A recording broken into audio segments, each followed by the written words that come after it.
Chers paroissiens du secteur d'Arlon, chers amis internautes, merci de nous rejoindre pour vivre ensemble la messe en direct depuis l'oratoire Saint-Valentin de Frassem. Quelques privilégiés ont pu prendre place dans l'oratoire ce matin pour recevoir bien concrètement le corps du Christ lors de cette Eucharistie du 3e dimanche du temps ordinaire. Mais vous tous qui nous rejoignez via les réseaux sociaux, vous êtes vous aussi avec nous pour partager la parole, prier ensemble et entendre l'homélie de notre doyen Pascal Roger qui va présider cette célébration. Le chant d'entrée que nous entendons est un enregistrement de la communauté de Thésée « Fiez-vous en lui, ne craignez pas ». Et Jésus d'ajouter dans l'évangile du jour « Venez à ma suite, je ferai de vous des pêcheurs d'hommes ».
Au nom du Père et du Fils et du Saint-Esprit, Amen. La grâce de Jésus notre Seigneur, l'amour de Dieu notre Père et la communion de l'Esprit Saint soient toujours avec vous.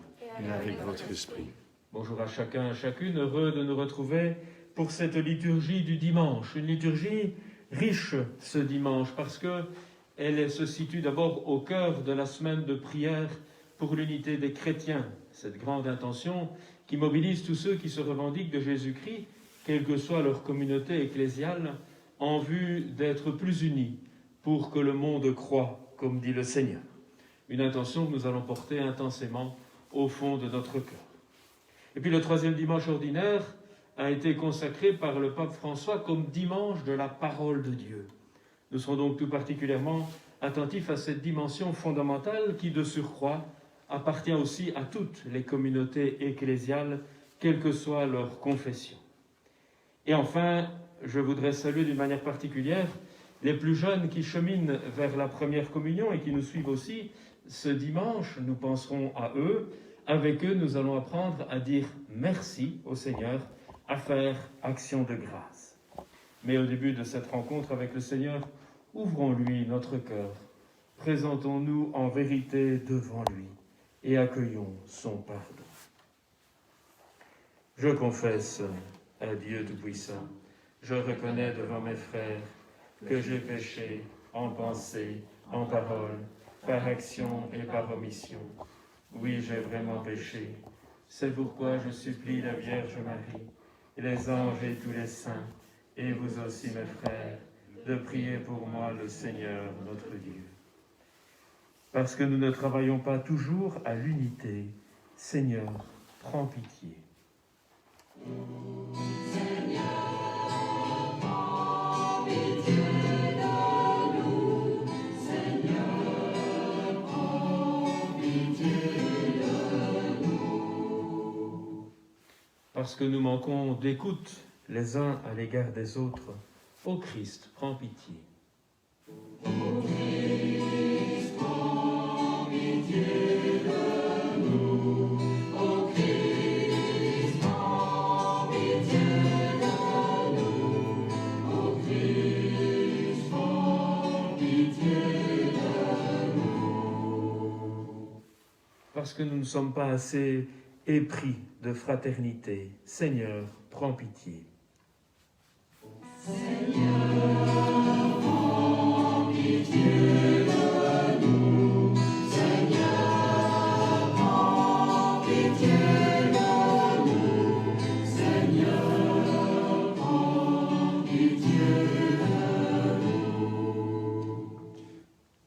Tout-Puissant nous fasse miséricorde, qu'il nous pardonne nos péchés et nous conduise à la vie éternelle. Amen.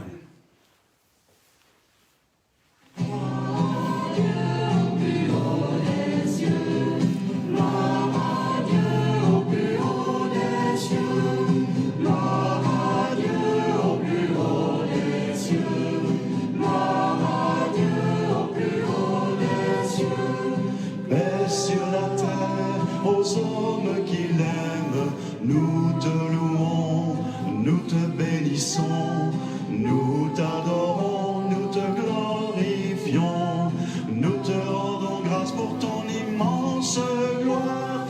Gloire à Dieu au plus haut des cieux, gloire à Dieu au plus haut des cieux, Seigneur Dieu, roi du ciel, Dieu le Père Tout-Puissant, Seigneur Fils unique, Jésus-Christ, Seigneur Dieu, Agneau de Dieu, le Fils du Père. Gloire à Dieu au plus haut des cieux, gloire à Dieu au plus haut des cieux. Toi qui enlèves le péché du monde, prends pitié de nous, reçois notre prière. Toi qui es assis à la droite du Père, prends pitié de nous, prends pitié de nous. Gloire à Dieu au plus haut des cieux, gloire à Dieu au plus haut des cieux. Car toi seul est saint, toi seul est Seigneur, toi seul est le Très-Haut. Jésus-Christ avec le Saint-Esprit, dans la gloire de Dieu le Père. Gloire à Dieu au plus haut des cieux, gloire à Dieu au plus haut des cieux. Prions ensemble le Seigneur, et j'invite les enfants qui nous regardent à ouvrir les mains devant eux comme moi, pour dire merci au Seigneur qui se rend présent au milieu de nous. Dieu éternel et tout-puissant d'amour, nous te rendons grâce, nous te disons merci pour la vie que tu nous donnes.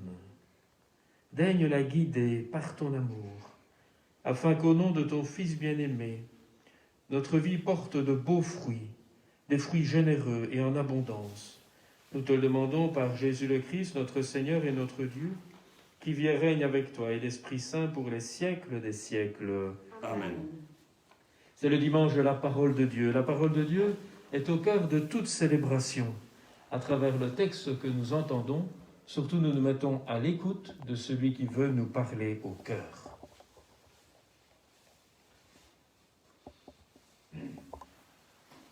Lecture du livre de Jonas. La parole du Seigneur fut adressée de nouveau à Jonas. Lève-toi, va à Ninive, la grande ville païenne. Proclame le message que je te donne sur elle. Jonas se leva et partit pour Ninive, selon la parole du Seigneur. Or, Ninive était une ville extraordinairement grande. Il fallait 3 jours pour la traverser. Jonas la parcourut une journée à peine en proclamant « Encore 40 jours, et Ninive sera détruite. » Aussitôt, les gens de Ninive crurent en Dieu. Ils annoncèrent un jeûne, et tous, du plus petit au plus grand, se vêtirent de toile à sac. En voyant leur réaction, et comment ils se détournaient de leur conduite mauvaise, Dieu renonça au châtiment dont il les avait menacés. Parole du Seigneur. Nous rendons grâce à Dieu.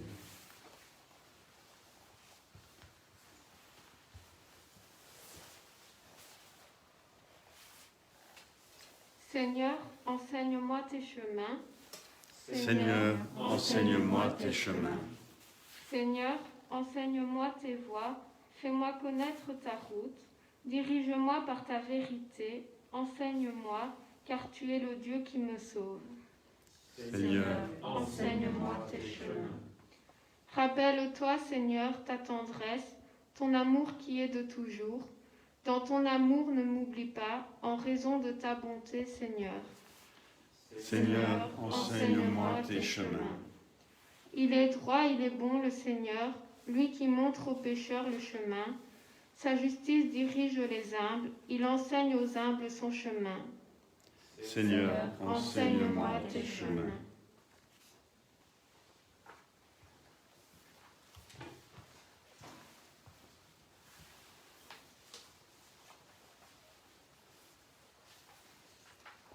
Lecture de la première lettre de saint Paul apôtre aux Corinthiens.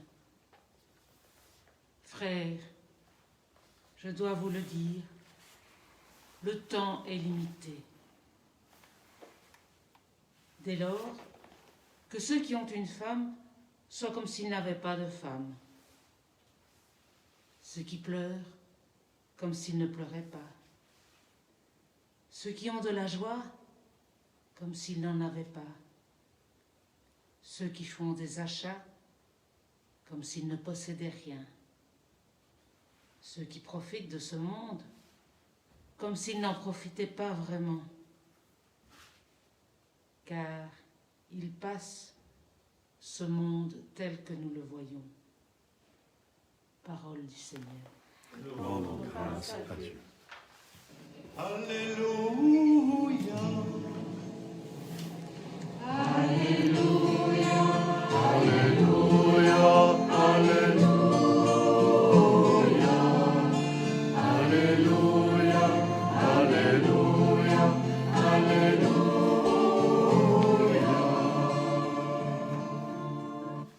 Le règne de Dieu est tout proche. Convertissez-vous et croyez à l'Évangile. Alléluia.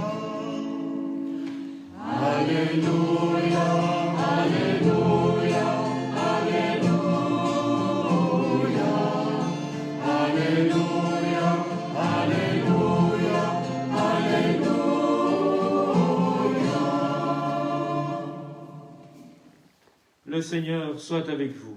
Et avec votre esprit. Évangile de Jésus-Christ selon saint Marc. Gloire à toi, Seigneur. Alors les enfants qui me regardent peuvent faire avec moi. Petite croix sur le front, je veux comprendre ta parole. Une petite croix sur la bouche, je veux goûter ta parole.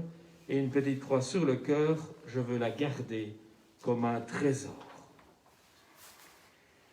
Après l'arrestation de Jean le Baptiste, Jésus partit pour la Galilée proclamer l'évangile de Dieu.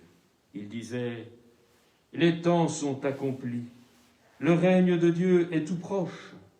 Convertissez-vous et croyez à l'évangile. » Passant le long de la mer de Galilée, Jésus vit Simon et André, le frère de Simon, en train de jeter les filets dans la mer, car c'étaient des pêcheurs. Il leur dit « Venez à ma suite, je vous ferai devenir pêcheurs d'hommes. » Aussitôt, laissant leurs filets, ils le suivirent. Jésus avança un peu, et il vit Jacques, fils de Zébédée, et son frère Jean, qui étaient dans la barque et réparaient les filets. Aussitôt, Jésus les appela. Alors, laissant dans la barque leur père Zébédée avec ses ouvriers, ils partirent à sa suite. Acclamons cette parole de Dieu. Louange à toi, Seigneur Jésus.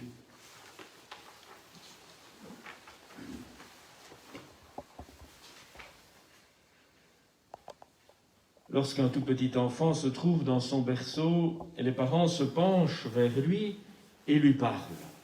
On pourrait dire, à première vue, cela n'a pas beaucoup de sens puisqu'il n'est pas capable de répondre. Et pourtant, si on ne faisait pas cela, jamais le petit enfant ne pourrait parler lui aussi. Jamais il ne pourrait s'éveiller parce qu'il entend une parole de tendresse. Petit à petit, il va ouvrir les yeux et les jeunes parents voient qu'il commence à réagir, il sourit, jusqu'au moment où, à son tour, il va prononcer ses premiers mots. Nous avons cru pendant longtemps pendant les dernières années, que finalement un jour le monde se passerait de dialogue parce qu'on avait des smartphones, des iPhones, etc. Et on voyait les gens au restaurant, face à face, chacun penché sur leur écran. On voyait sur les bancs des gens qui eux-mêmes ne se regardaient pas, mais étaient vraiment les yeux braqués sur les messages qu'ils recevaient. On aurait pu croire alors que c'était la fin des rencontres, comme on dit aujourd'hui en présentiel, et que tout allait être médiatisé par ces petits écrans. Mais maintenant que nous sommes privés de ces moments de rencontre, de ces moments de proximité, d'échange, on prend la mesure qu'on ne peut pas vivre sans. L'être humain est un être de dialogue. Il a besoin d'être auprès des autres, d'échanger, et d'échanger par la parole, mais aussi par tout ce que l'on exprime à travers son visage. On peut exprimer la joie, on peut exprimer la colère, l'inquiétude, le doute, et tout cela, nous en sommes même privés aujourd'hui à cause de ce masque malheureusement bien nécessaire. Être de dialogue. Le dialogue, c'est quoi? C'est écouter et c'est parler. Alors le bon Dieu a bien fait les choses, il nous a donné 2 oreilles et seulement une bouche. Alors vous allez me dire, les techniciens ici présents vont me dire, mais les 2 oreilles c'est pour la stéréo, etc. Oui, bien sûr, et en ces matières je suis d'une incompétence totale. Mais dans la symbolique, c'est quand même pas mal, avouez-le. Ça veut dire sans doute que l'on doit écouter 2 fois plus que l'on ne doit parler. Écouter, c'est important. Se mettre à l'écoute de quelqu'un, c'est lui donner de la place. C'est lui permettre de dire ce qu'il vit, de nous transmettre un message, ou des connaissances, si on est à l'école, par exemple. Se mettre à l'écoute de quelqu'un, c'est lui permettre de dire tout ce qu'il est, au plus profond, et nous-mêmes d'entrer en communion avec lui, de se sentir proche de lui, d'entrer dans ce qu'il vit, dans ce qu'il pense, dans ce qu'il habite. Dans la démarche pour grandir dans l'unité des chrétiens, la première étape est sans nul doute l'écoute, et elle est capitale. Mais vous allez me dire, il n'y a pas de véritable dialogue si à l'écoute ne répond pas une parole, bien entendu. Et cette parole, elle peut être de type multiple. Ça peut d'abord être une parole qui permet à l'autre de s'exprimer davantage, simplement en lui reflétant ce qu'il dit pour montrer qu'on a bien compris, en creusant avec lui ce qui est au cœur de son propos pour qu'il affine sa pensée. Et puis bien sûr, c'est aussi répondre à la question qu'il nous pose et à notre tour dire ce que l'on a le souhait d'exprimer, voire de se dire soi-même.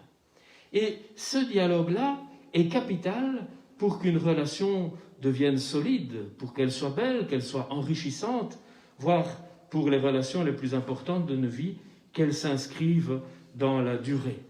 Les couples de cette assemblée, qu'elles ce soit de ce côté-ci, de la caméra ou de l'autre, savent combien le dialogue est capital, nécessaire, vital même. Alors ce qui est merveilleux dans le Dieu de la Bible, c'est que c'est un Dieu qui parle. Alors, vous allez me dire, pour tous les dieux antiques, tous les dieux qu'on a pu inventer à travers les siècles ont parlé. C'est vrai. Mais souvent, ils parlaient pour donner des ordres ou exiger des comptes de la part des hommes. Ce n'est pas tellement le genre du Dieu de la Bible. Le Dieu de la Bible est plutôt celui qui entre en dialogue avec l'humanité. Une humanité avec laquelle il veut faire alliance, il veut faire contrat. Souvenez-vous, Adam, dans son paradis terrestre, avait fui Dieu, et Dieu se met à sa recherche. Adam, où es-tu? Tout simplement, il va vers l'homme. Souvenez-vous d'Abraham qui voulait sauver la ville de Sodome et qui se met à marchander avec Dieu. Ou Moïse, devant le buisson ardent, qui ne souhaitait pas trop, parce qu'il ne se sentait pas à la hauteur, partir libérer le peuple d'Égypte, mais Dieu parle avec lui, échange avec lui. Les prophètes, ces porte-paroles de Dieu, seront aussi une manière par laquelle Dieu va s'exprimer aux hommes et entrer en dialogue avec eux. Et parfois, ces prophètes ne voudront pas trop se prêter à l'exercice. C'est le cas notamment de Nathan. Dans les textes qui précèdent l'extrait que nous venons d'entendre, Nathan, par multiples péripéties, a voulu échapper à sa mission de prophète. Mais lorsqu'il va, au nom de Dieu, adresser un message aux Ninivites, eh bien ce peuple change sa conduite. Donc Dieu entre en dialogue avec l'humanité. Mais plus encore, en Jésus, parole faite chair, il fait, comme dit le pape Paul VI, il participe à la conversation des hommes. Il vient prendre part à la conversation des êtres humains. Et il est beau de contempler Jésus. Les enfants qui se préparent à la communion l'an dernier, ont découvert plein de visages de Jésus. Et ils ont surtout découvert que Jésus fait des tas de rencontres sur les chemins de Palestine, qu'il échange avec chacun. Et bien souvent, il commence par se mettre à leur écoute. Que puis-je faire pour toi? Ou alors, ils ne t'ont pas condamné? Moi non plus, je ne te condamne pas. Et il donne la parole. Il permet aux gens d'exister. À Zachée, qui était perdu sur son arbre, il lui dit « Aujourd'hui, je vais chez toi ». Et tout à coup, Zachée reprend pied dans la vie et dans une vie bonne et belle qu'il avait abandonnée depuis si longtemps. Oui, notre Dieu, c'est non seulement un Dieu de la parole, mais c'est un Dieu du dialogue avec l'humanité. Alors il est important de nous rappeler, avec les lectures de ce jour et en cette semaine de l'unité, que chacun de nous a d'abord été touché par la parole de Dieu. Nous avons été appelés par lui, au jour de notre baptême, à devenir membres de l'Église, cette assemblée des appelés. Nous avons été invités à nous reconnaître fils et filles aimés de Dieu. Et puis, si nous laissons cette parole pénétrer notre vie, nous mesurons combien elle exprime d'abord un amour premier, généreux et sans condition de Dieu pour chacun d'entre nous. Avec Dieu, nul n'est mis de côté, et à chacun, il donne la parole. Et chaque fois que nous nous rencontrons dans l'Eucharistie, nous nous mettons à l'écoute de cette parole. Mais nous pouvons aussi l'entendre résonner au fond de notre cœur, à travers les mots adressés par un frère ou une sœur en humanité, et bien sûr dans la prière. Parce que qu'est-ce que c'est que la prière, sinon entrer dans ce dialogue intime avec Dieu qui nous aime. Alors nous qui sommes les disciples d'un Dieu qui dialogue, soyons aussi au cœur du monde des hommes et des femmes de dialogue. Amen.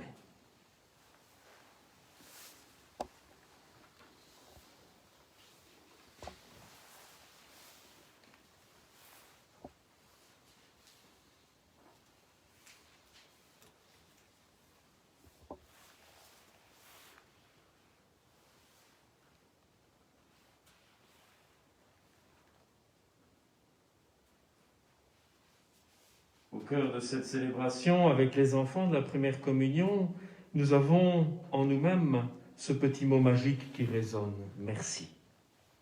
Merci que nous voulons adresser à ce Dieu qui nous veut vivants, à ce Dieu qui vient échanger avec nous, qui se met à notre écoute lorsque nous voulons vider notre cœur en lui. Ce Dieu qui nous adresse des mots de tendresse et d'amour, de réconfort et d'encouragement. Ce Dieu qui nous trace la route d'une vie remplie de bonheur. C'est en ce Dieu que nous croyons et c'est pourquoi nous voulons maintenant ensemble, avec tous les chrétiens, quelle que soit leur confession, dire la foi de notre baptême.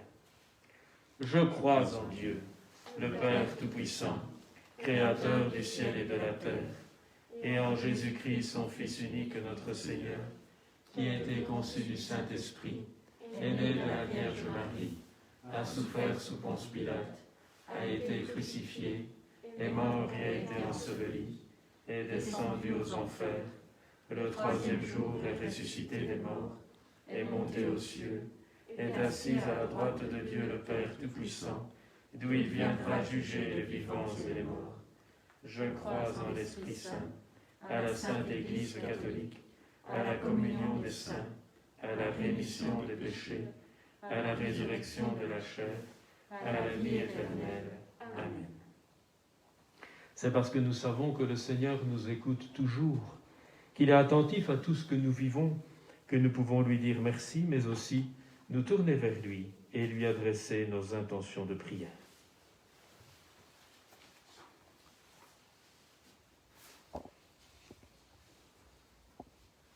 Seigneur, avec le pape François, en cette semaine de l'unité des chrétiens, nous te prions pour la fraternité humaine. Que tu nous donnes la grâce de vivre en pleine fraternité avec nos frères et nos sœurs d'autres religions, en priant les uns pour les autres, ouverts à tous et à toutes pour une soif profonde d'unité en ton Fils Jésus-Christ. Nous te prions, Seigneur. Seigneur, unis dans la foi, rencontrer. Reçois nos prières qui montent ainsi vers toi. Seigneur, avec Saint François de Sales, que nous fêtons ce dimanche, patron des journalistes, des écrivains et des sourds-muets, nous te prions pour que ceux et celles qui gouvernent, informent et communiquent, travaillent humblement au service de la vérité, de la justice et de la paix. Nous te prions, Seigneur. Dans la foi, nous voulons te rencontrer. Reçois nos prières qui montent ainsi vers toi. Seigneur, avec l'apôtre Paul, nous savons que le temps est limité. Nous te prions d'inspirer au cœur de l'homme, de la femme, partout dans le monde, à commencer dans nos familles et nos quartiers, des gestes fraternels envers les plus petits et les plus pauvres, envers ceux et celles qui souffrent sans distinction. Nous te prions, Seigneur. Dans la foi, nous voulons te rencontrer. Reçois nos prières qui montent ainsi vers toi. Seigneur, avec Simon, André, Jacques et Jean, nous te prions pour que nos communautés marchent selon la lumière de l'Évangile, pour annoncer l'arrivée du règne de Dieu, dans la bienveillance, l'accueil, le respect de l'autre et le partage, se ressourçant dans la prière, afin que tu nous fasses grandir ensemble dans la foi. Nous te prions, Seigneur. Unis dans la foi, nous voulons te rencontrer. Reçois nos prières qui montent ainsi vers toi. Faisons quelques instants silence pour laisser s'exprimer dans le fond de notre cœur les prières qui nous sont plus personnelles et que nous voulons adresser à ce Dieu qui se met à notre écoute.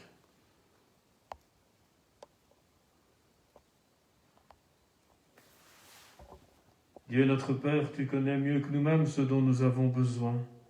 Mais tu sais combien il est nécessaire que nous puissions te l'exprimer et à travers cela te dire ce que nous avons sur le cœur.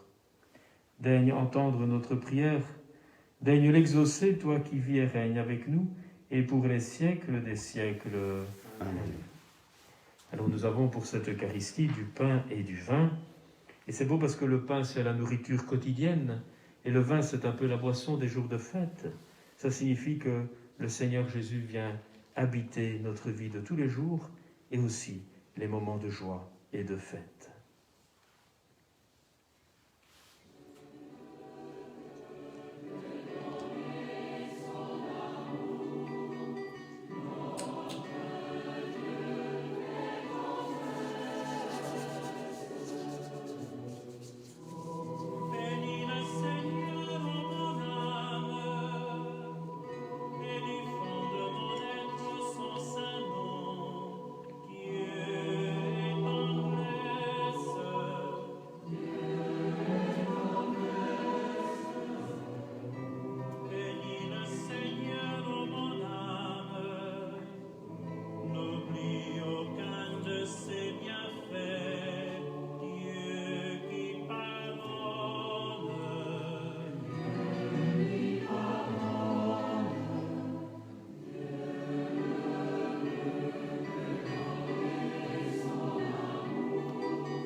Prions ensemble au moment d'offrir le sacrifice de toute l'Église. Pour la gloire de Dieu et le salut du monde.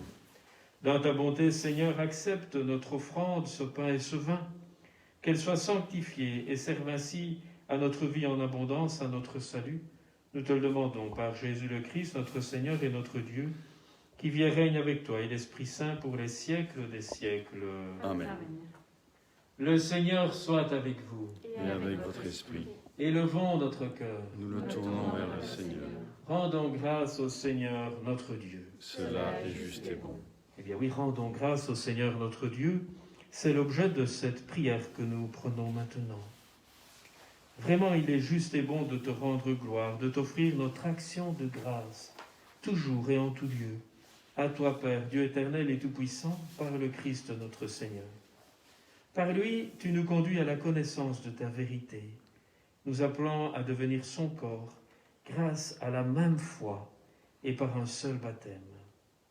Par lui, tu répands ton Esprit Saint sur tous les peuples du monde, l'Esprit qui met en œuvre ses dons les plus divers et qui réalise l'unité. Il habite le cœur de tes fils et de tes filles. Il remplit l'Église, communauté de croyants tout entière. Il ne cesse de la guider. C'est pourquoi, avec les anges et tous les saints, nous proclamons ta gloire en chantant d'une seule voix.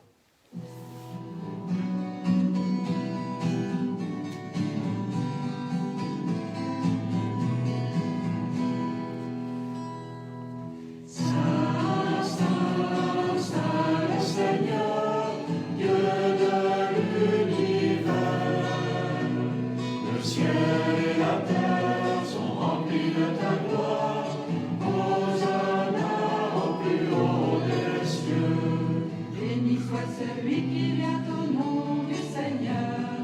Hosanna au plus haut des cieux. Béni soit celui qui vient au nom du Seigneur. Hosanna au plus haut des cieux. Saint, Saint, Saint le Seigneur, Dieu de l'univers. Le ciel et la terre sont remplis de ta gloire. Hosanna au plus haut des cieux.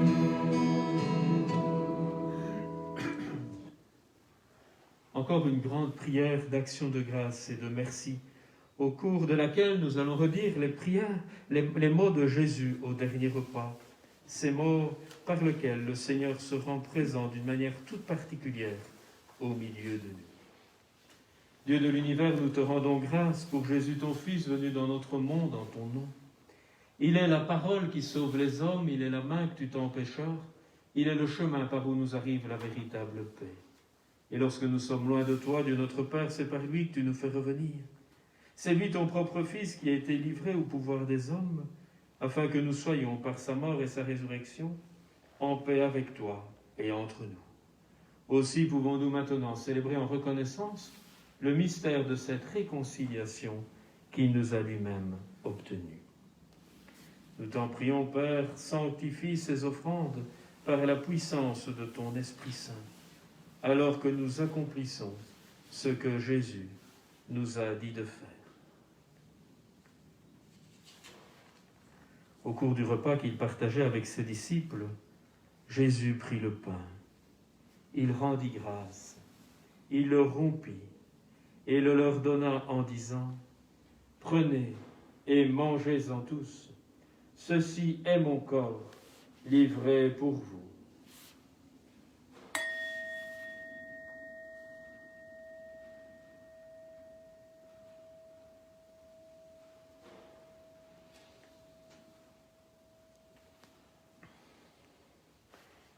De la même façon, ce soir-là, tenant entre ses mains la coupe de bénédiction, il te rendit grâce encore pour ton amour.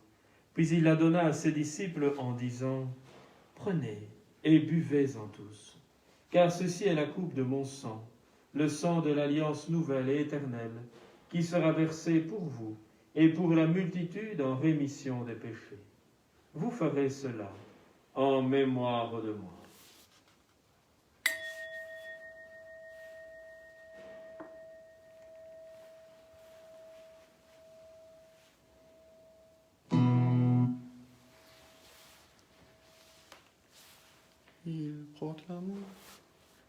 Proclamons Le mystère de la foi.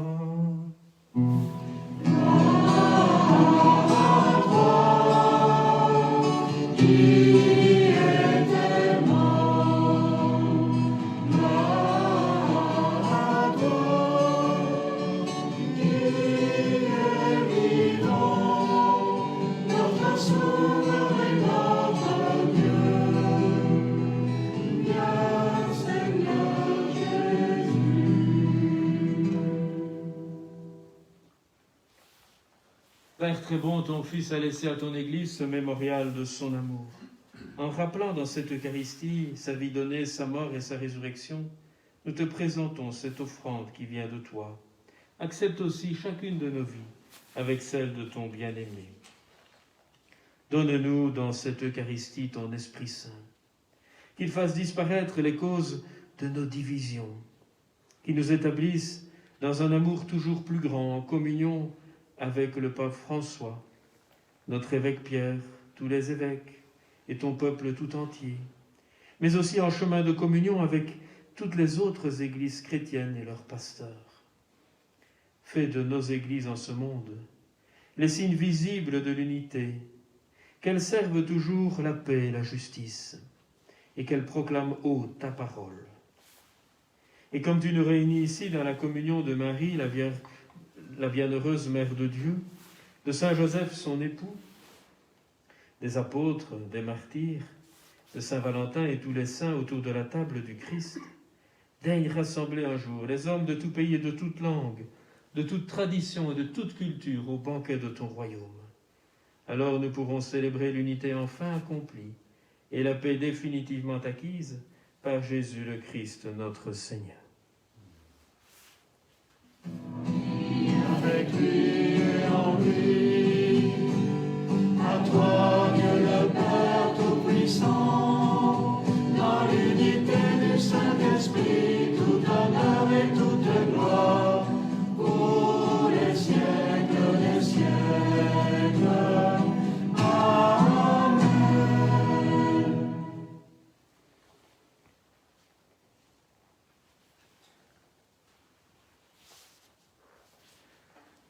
Le Notre Père, cette prière apprise par Jésus lui-même à ses disciples, fait partie de notre patrimoine commun, quelle que soit notre confession chrétienne.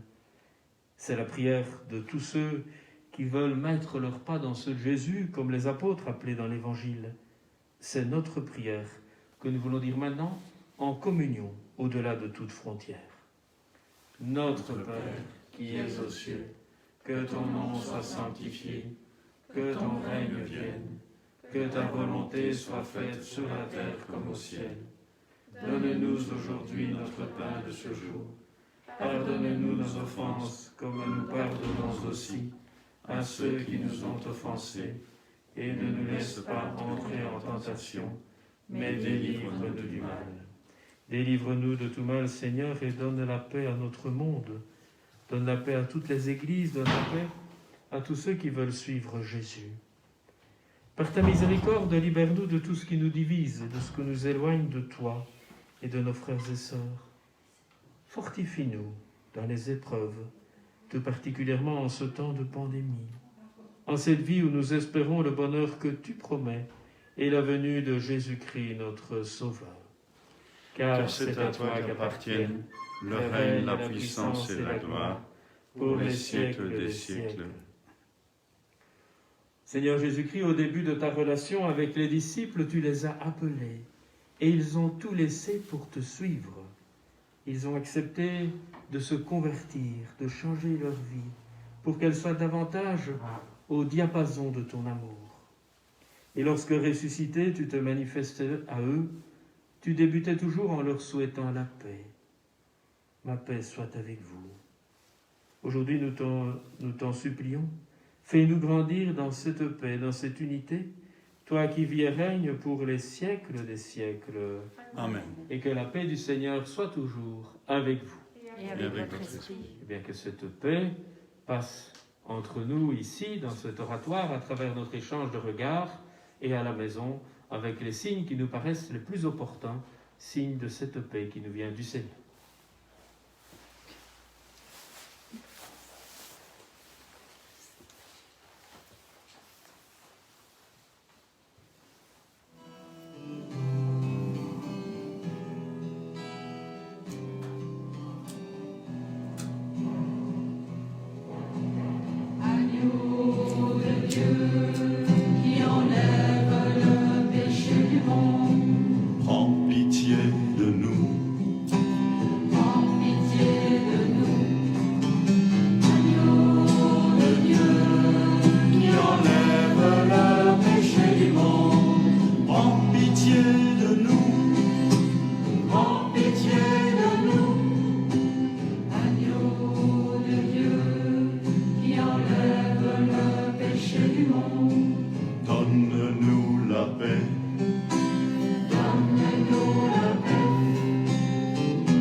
Oui, notre cœur a envie de dire un immense merci au Seigneur parce qu'il fait de nous ses invités. Il nous invite à sa table et il se donne à nous comme le pain partagé pour que nous grandissions dans l'unité et la communion. Oui, voici la parole vivante du Seigneur faite chair. Voici l'agneau de Dieu, celui qui enlève le péché du monde. Seigneur, je ne suis pas digne de te recevoir, mais dis seulement une parole et je serai guéri.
Nous avons vraiment le cœur dans l'action de grâce. Nous avons vraiment envie de dire merci au Seigneur. Lui qui se met à notre écoute, et lui qui nous parle comme un ami dans l'intimité de notre prière.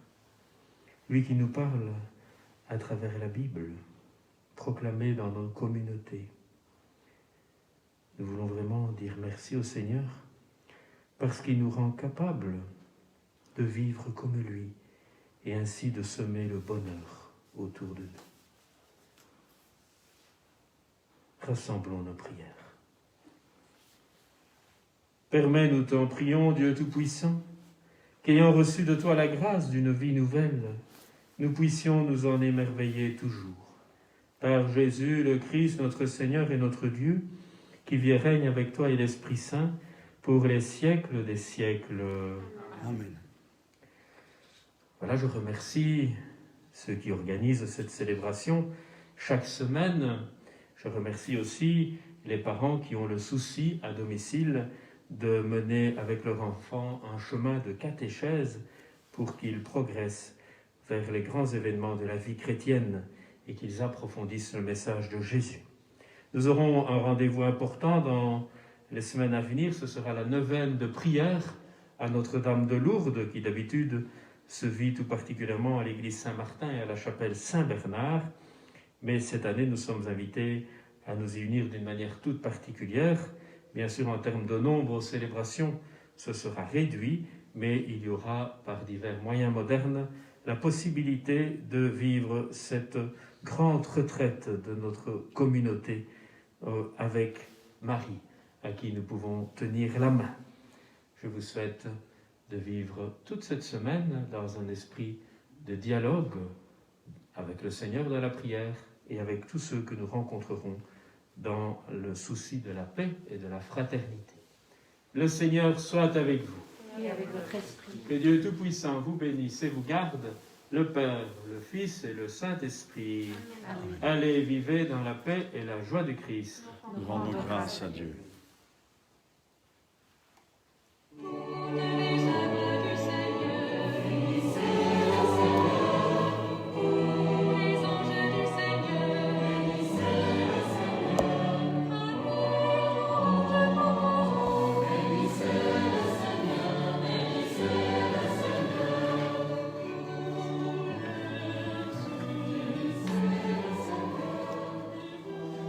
C'était la messe du 3e dimanche ordinaire en direct depuis l'oratoire Saint-Valentin de Frassem. Merci d'avoir agrandi notre assemblée par votre présence sur les réseaux sociaux, que ce soit en direct ou en rediffusion.